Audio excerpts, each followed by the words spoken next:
साथ 1000 पिलेजर्स को स्पॉन कर दो। या फिर क्यों माइनक्राफ्ट के छोटू से स्केलेटन इतने ज्यादा पावरफुल है। ऐसी माइनक्राफ्ट के मैं आज आपको 36 सीक्रेट फैक्ट बताने वाला हूँ जो कि किसी को भी नहीं पता। जैसे कि क्या तुम लोगों को भी एंड डायमेंशन के अंदर ऐसी मस्त आतिशबाजी करनी है? कुछ भी नहीं करना, एंड फ्रेम के नीचे से डिस्पेंसर लगा देने और उसके अंदर मस्त पटाखे भर देने, और जैसे ही आप इसको ऑन करोगे सारे पटाखे एंड फ्रेम के अंदर जाएंगे और दूसरी साइड एंड डायमेंशन में मस्त रंगीन आतिशबाजी होगी। भाई ये देख के तो एंडर ड्रैगन भी एकदम खुश हो जाएगा बीडू। तो तुम्हें क्या लगा, माइनिंग करने का सबसे ज्यादा बेस्ट तरीका ये है या फिर ये वाला? नहीं भाई, तुम तो बहुत ही ज्यादा नूब हो। तुम्हें यहाँ पे सिल्वर फिश को इस्तेमाल करना चाहिए। एक ऐसा बहुत ज्यादा गहरा सा खड्डा बनाओ और उसके अंदर सिल्वर फिश को भर दो। बस अब इनको पॉइजन वाला पोशन फेंक के मारो एंड ये आपका सारा काम कर देगी। जितने भी स्टोन है उनको गायब कर देगी और सारी कीमती और आपके सामने आ जाएगी और इनको आप मस्त ऐसे माइन कर सकते हो। ये है माइनक्राफ्ट के अंदर आने वाला एक नया मॉब, क्रीकिंग। ये माइनक्राफ्ट का आज तक का सबसे ज्यादा भयानक मॉब है। ये दिखने में तो आपको किसी जले हुए पेड़ की तरह लगेगा, लेकिन इसकी खास बात यह है कि आप इसको डैमेज पहुंचा ही नहीं सकते।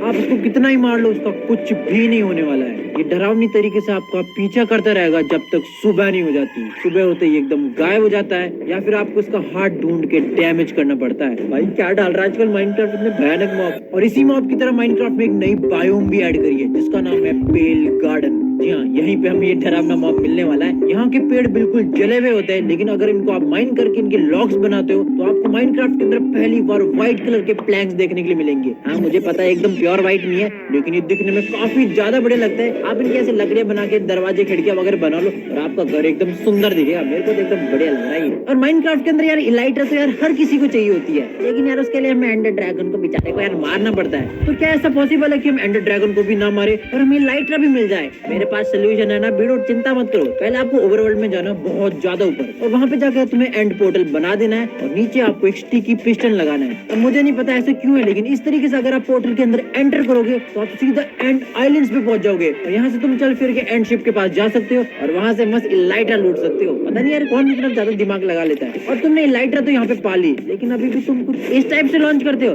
क्या फायदा इलाइटर लेने का? मैंने यहाँ पे बनाई है गौ माता इलाइटर लॉन्चिंग मशीन 2.0। यहाँ मैंने लगा इसका नाम। ये बहुत ज्यादा सिंपल है। यहाँ पे तुम्हें बहुत सारी गाय भर देनी होती है एक ही ब्लॉक में, फिर ऐसे ऊपर से छलांग मारो। जैसे तुम इस ब्लॉक को टच करोगे एकदम मस्त लॉन्च हो जाओगे। बस हाँ ये दिक्कत है, इसमें एक दो गाय मर जाती है, लेकिन तुम सब्सक्राइब करोगे तो उसकी आत्मा को शांति भी मिलेगी। Don't worry. और ये तो तुम्हें पता होगा कि अगर हम किसी विंडिकेटर का नाम जॉनी दे देते हैं तो बिल्कुल पागल हो जाते हैं और सबको मारने पेरने लग जाता है, बिल्कुल जॉन सीना बन जाता है। लेकिन क्या तुम्हें पता है माइनक्राफ्ट का ये जो नया मॉब है क्रीकिंग, इससे जॉनी वाला विंडिकेटर खूब डर के भाग जाता है। इवन ये तो कुछ भी नहीं, अगर क्रीकिंग वाला मॉब सामने आ जाता है तो विलेजर्स की सारी बारात यहाँ से डर के निकल लेती है। भाई क्या ही खतरनाक तगड़ा मॉब डाला माइनक्राफ्ट वालों ने। पहले यार माइनक्राफ्ट सुकून वाला गेम हुआ करता था और अब इतना डरावना, मेरी तो चड्डी गिरी है। और क्या कभी तुमने ये सोचा है कि जब भी हम माइनक्राफ्ट के स्केलेटन्स के पास जाते हैं तो हमें यार मस्त एरो पड़ता है, लेकिन क्या होगा अगर हम स्केलेटन्स को बिल्कुल पिद्दू छोटा सा कर दे? क्या ये लोग हमें बिल्कुल छोटे छोटे एरोस मारेंगे? ये टेस्ट करने के लिए कमांड से इन लोगों को बिल्कुल छोटा कर दिया है एंड मेरे को पता चला कि भाई ऐसा कुछ भी नहीं होने वाला है। भले ये स्केलेटन आपको छोटे पिद्दू से दिख रहे हैं, उनकी वो भी इतनी छोटी सी है, लेकिन जैसे ही आपको एरो मारेंगे एरो आपको एकदम बड़े बड़े पड़ेंगे। भाई इनका कुछ भी कर लो, आपके पिछवाड़े के ऊपर पैरोस पड़ने वाली है। और अब मैं तुम्हें माइनक्राफ्ट के अंदर एक सर्कस दिखाने वाला हूँ और ये घर पे ट्राई मत करने से आपका कंप्यूटर ब्लास्ट हो सकता है। तो ये तो आपको पता ही होगा कि फॉक्सेस को चिकन बिल्कुल पसंद नहीं होती है। जैसे कोई दिख जाती भाई उसको दबोच देती है। वैसे आपको बहुत ज्यादा ऊपर जाना है और बहुत सारी फॉक्स स्पॉन कर देनी है। बहुत सारी से मेरा मतलब है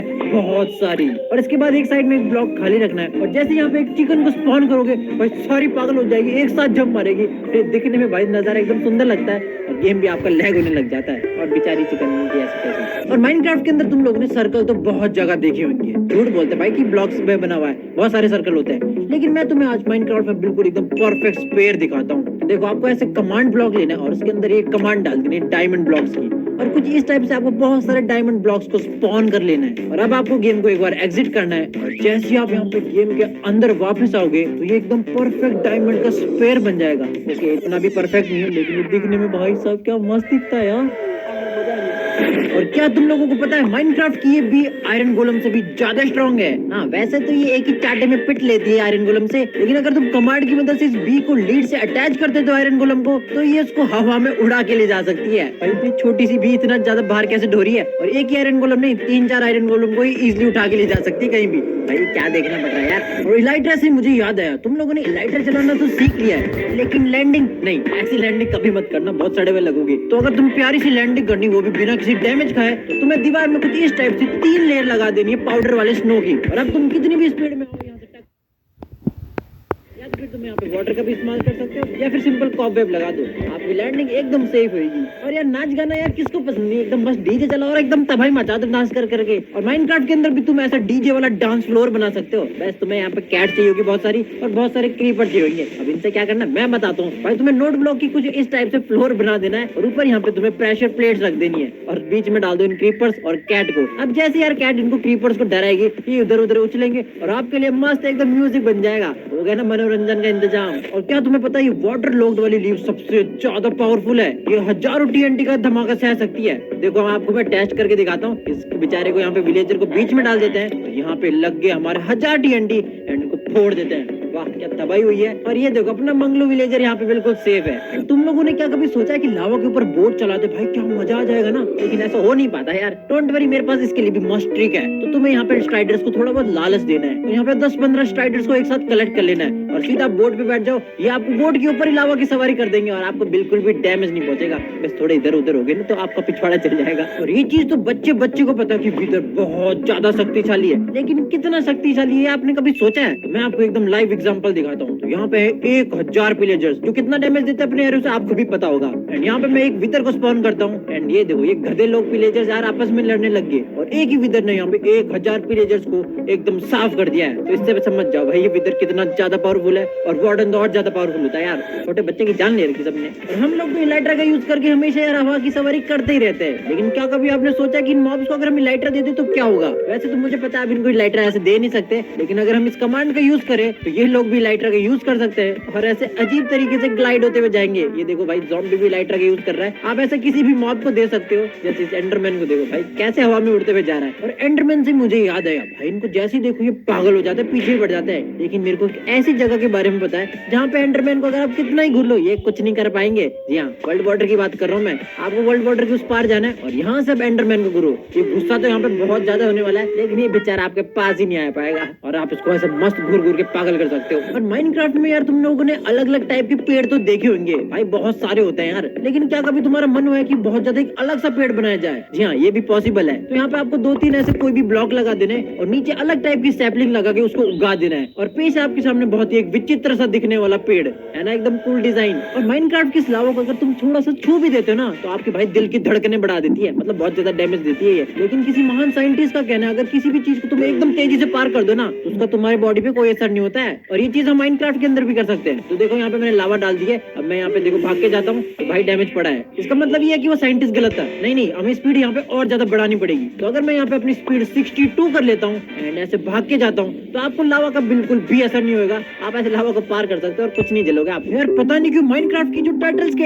एग्स होते हैं सब इनको तोड़ना चाहते हैं। कोई भी मॉब्स आता है भाई इसको कुचल के चला जाता है, इवन इसके ऊपर बी भी लैंड करती है वो भी टूट जाता है। लेकिन क्या आपको पता है माइनक्राफ्ट के 2 ऐसे मॉब्स है जो इन वाले एग्स को कभी नहीं तोड़ते हैं। पहला तो भाई ऑब्वियसली इनकी माँ टर्टल होगी, एंड दूसरी है बैट्स। पता नहीं किसी रीजन से ये इनको तोड़ते ही नहीं है और सिर्फ आसपास घूमते रहते हैं। लगता है यही असली बात है। और क्या तुम्हारे पास एक ही लाइट है और तुम 2 लोग हो, और तुम्हें दोस्ती भी खराब नहीं करनी है और हवा के भी मजे लेना है? तो डोंट वरी गाइस, मेरे पास एकदम सॉलिड ट्रिक है। तो पहले तो तुम्हें एक पिक ढूंढ लेनी है और उसके ऊपर ऐसे सैडल लगा देनी है। अब एक दोस्त को लाइटर पकड़ाना है जिसको उड़ान बढ़नी आती हो, और दूसरे को ऐसे बांध के पिक पे बिठा दो। अब तुम लोग दोनों यहाँ पे हवा की सवारी कर सकते हो। और हाँ, पिक की जगह तुम यहाँ पे लामा, स्ट्राइडर या फिर कैमल यूज कर सकते हो, जो तुम्हें पसंद आए। और क्या तुम्हें माइनक्राफ्ट के कोई ऐसे ब्लॉक के बारे में पता है जो मॉब्स की पिटाई करता हो? नहीं, मैं यहाँ पे मैग्मा ब्लॉक या फिर लावा ब्लॉक की बात नहीं कर रहा हूँ। तो इससे मिले ये है कॉन्ड्यूइट। जी हाँ, इसको बनाना तो यार काफी ज्यादा मुश्किल होता है, लेकिन समुद्र के अंदर तुम लोग इसको बना देते हो तो ये आसपास के सारे मॉब्स को अपनी तरफ अट्रैक्ट करता है और बीच में लाके ऐसे मार देता है ना भाई? एकदम काम की चीज, इसको तो बनानी चाहिए। और ग्रेविटी माइनक्राफ्ट में बिल्कुल भी नहीं होती है। इस चीज को टेस्ट करने के लिए मैं आपको एक एक्सपेरिमेंट करके दिखाता हूँ, एकदम फिजिक्स के प्रोफेसर की तरह तुम्हें समझाऊंगा। तो देखो यहाँ पे मैं हूँ जिसका वेट होगा भाई 40-50 किलो, एंड यहाँ पे सैंड का ब्लॉक है जिसका बहुत ज्यादा वेट होने वाला है। एंड अगर हम दोनों एक साथ गिरते हैं तो पता नहीं किसी रीजन से मैं जमीन पे पहले पहुंचता हूँ और सैंड इतनी लेट। बताओ ये क्या बात है भाई, क्या फिजिक्स अच्छी। और ये है पोशन ऑफ विंड चार्जिंग।